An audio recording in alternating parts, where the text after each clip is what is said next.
અમદાવાદના કઠવાડા ખાતે ગૌ સન્માન કાંકરેજ ગૌમહાકુંભ યોજાશે। અમદાવાદના કઠવાડા ખાતે આગામી તારીખ 20, 21 અને 22 એપ્રિલ 2026ના રોજ ગાવો વિશ્વસ્ય માતરના મંત્ર સાથે છઠ્ઠા ભવ્ય ગૌ સન્માન કાંકરેજ ગૌમહાકુંભનું આયોજન કરવામાં આવ્યું છે।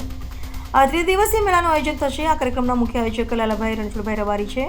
આ ભવ્ય કાર્યક્રમની સત્તાવાર જાહેરાત સમયે તેની સાથે જાણીતા ગૌસેવક રાજેન્દ્ર રાઠી તેમજ ગૌસેવા ગતિવિધિ સૌરાષ્ટ્ર પ્રાંત અને ગુજરાત પ્રાંતના કાર્યકર્તાઓ ખાસ ઉપસ્થિત રહ્યા હતા અને કાર્યક્રમની વિસ્તૃત માહિતી પૂરી પાડી હતી।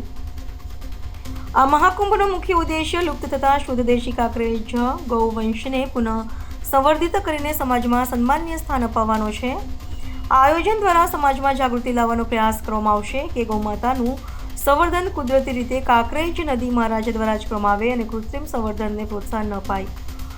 આ ઉપરાંત ગૌ આધારિત ખેતીને વેગ આપીને ગૌપાલકોને આત્મનિર્ભર બનાવવાનો અને સંપૂર્ણ ગૌવંશની તેમના જીવનના અંતિમ શ્વાસ સુધી સેવા કરવાનો સંકલ્પ આ મંચ પરથી લેવામાં આવશે।